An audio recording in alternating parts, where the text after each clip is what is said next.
exhibit, I think this is the 5th video or the 4th video, exhibit D, E, F, G of why I need to get the hell out of this, specifically this apartment. So in the last couple of videos, I did explain to you guys that, like, so I need to take like out of my vocabulary that, you know, the previous super was my father.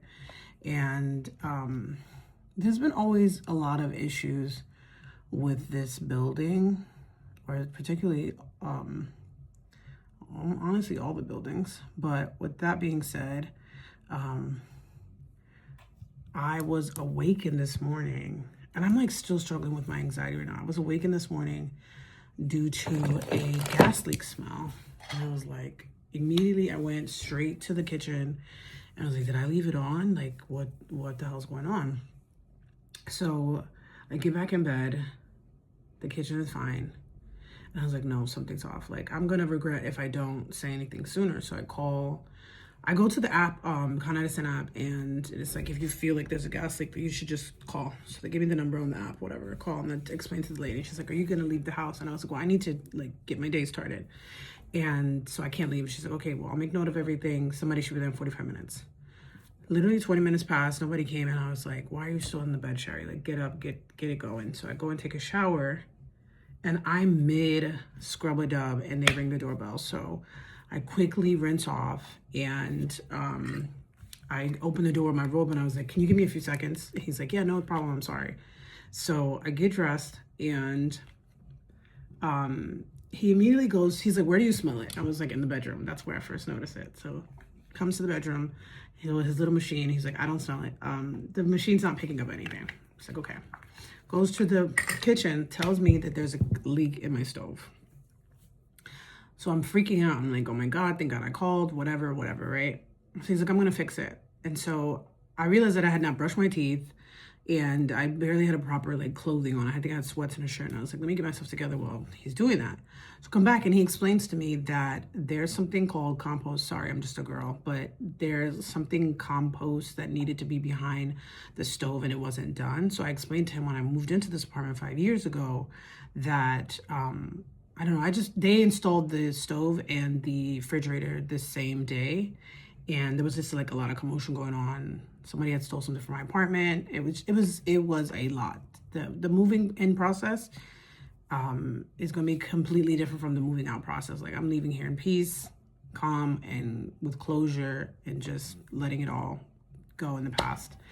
And he basically explained that they were supposed to put something that eventually like avoids that, but he said that there is also wear and tear from like moving the stove. And do I move the stove that often? Not as much as I should, but I do move it. It's just whatever happened was supposed to be done prior, so like 5 years. And so when he's leaving, he's telling me that like he did it in like maybe like 20 minutes.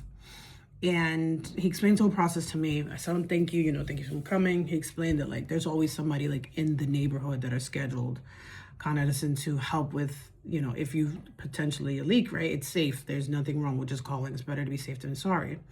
So he tells me, oh, can the super let me in? I was like, his phone is off. And I called you guys first, and I knew he wasn't going to answer. He's like, okay. So I told him the way that I live, that it's best that if he like goes through the back alleyway to get there. And so, sorry, all my windows are open because he asked me to open them, and my air purifier. But long story short, I'm getting ready after he leaves. We say goodbye. He explains the whole process to me. He's like, don't worry, like it's taken care of.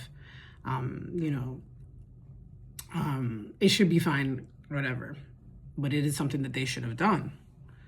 Dude, he comes back 15 minutes later, knocks on my door, and tells me that there was a leak downstairs in the boiler room, and that it's closest to my window, and that he fixed it. And this is the thing that gets me frustrated about living here, is that every time something happened, it's always me who has called. When the crackheads were living in the boiler room, it was me that called and told them, and 911 and 311. I was like, please get them to safety. Help me help you figure out the situation, because I'm not sleeping at night because they're fighting and fucking loud every night. And then I had that neighbor. If you guys know, I've had this neighbor for as long as I've been here, who has loud, aggressive sex. Like I know when he finishes. Like that's how intense it is. The walls are thick, but the ceiling isn't.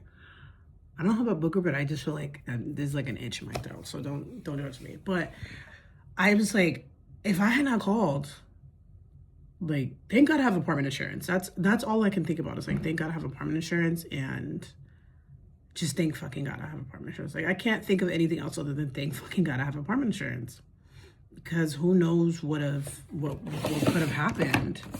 And I was like, this is fucking scary. And it's like all of the things that happened when there was a rat rolling around the main floor.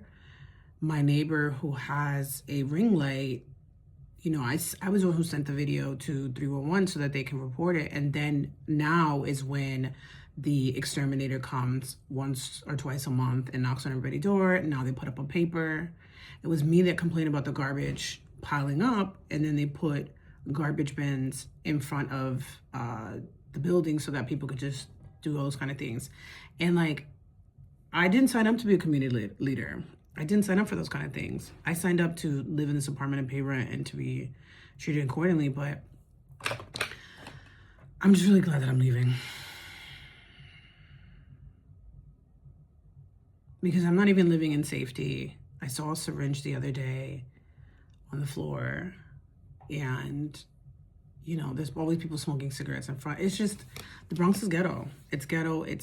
Literally, I was telling my brother's fiance the other day that I was at the bodega, get me a little snack after a long day, and my wallet's at the bottom of my bag, and I'm digging through it because I'm a girl who carries a tote with everything in it.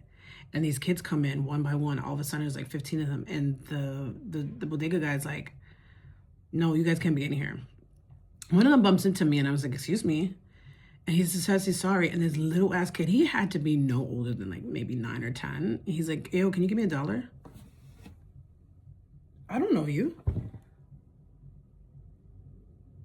So then I leave, and I see them being rowdy, and one of them has a scalpel. Where the fuck did you get a scalpel? These are the same kids that are riding on top of the trains, and they're dying by the dozens, and they're aggressive on the train. Like, it's New York. It's just, New York isn't for me anymore. I do not want to live in constant paranoia. And I also don't sleep really well because the Con Edison construction team has been outside of my block for the past 2-3 weeks, and they have been just digging into the ground, and they have this like metal sheet shit on top of it. So anytime any car passes by, there's this really loud steel metal sound that passes. Like, there's no way they could drive as slow as possible. I'm guaranteed to hear it. So I can't remember the last time I got like sleep straight through.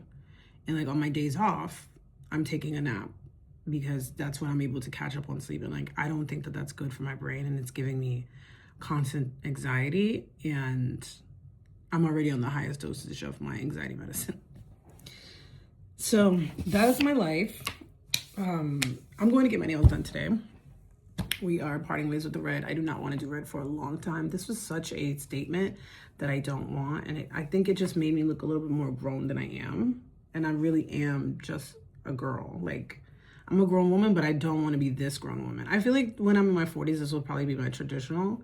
But even then, my nails grow really, really, really fast. And thank God that I am going to go sell something on Depop, go to the USPS, get me breakfast, because now I'm afraid to turn on the stove. He said it was fine, and I watched him turn on all 4 stove burners, but I was just like, I don't feel safe doing that. Like, I feel like let everything, and then with that thing downstairs, I would rather just not be home. So I'm going to get myself a little breakfast sandwich,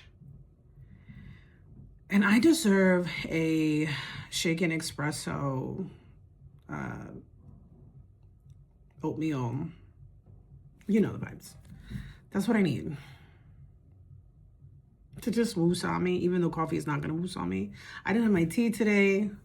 I had a lot of water. Let me take my vitamins to get the hell out of here. Anyways, thanks guys for listening. These are the episodes that I know that when I look back, I'll just be like, Shari, like, if I ever have a doubt, I could just look back on all of these examples and be like, There's nothing to doubt about you leaving New York City. And I remember when, you know, my old friends were like, you should move to Brooklyn or you should move to Queens. And like, I thought about it and I looked into it. And at the time, like, I just like couldn't afford it. And I feel like their ceiling and my ceiling just weren't, I just wasn't there financially in terms of like what I could afford. And the plus side of living in the Bronx is like you could live like by yourself or in studio or one bedroom or have or like maybe just one roommate. Like you don't have to have 4 roommates the way you do in Queens and Brooklyn and Manhattan. But the downside of it is that I don't sleep well. I live closest to the street. There was crackheads that I feel like it took like 2, almost 3 years to get them the fuck out of here. Like I never saw them again, and thank God.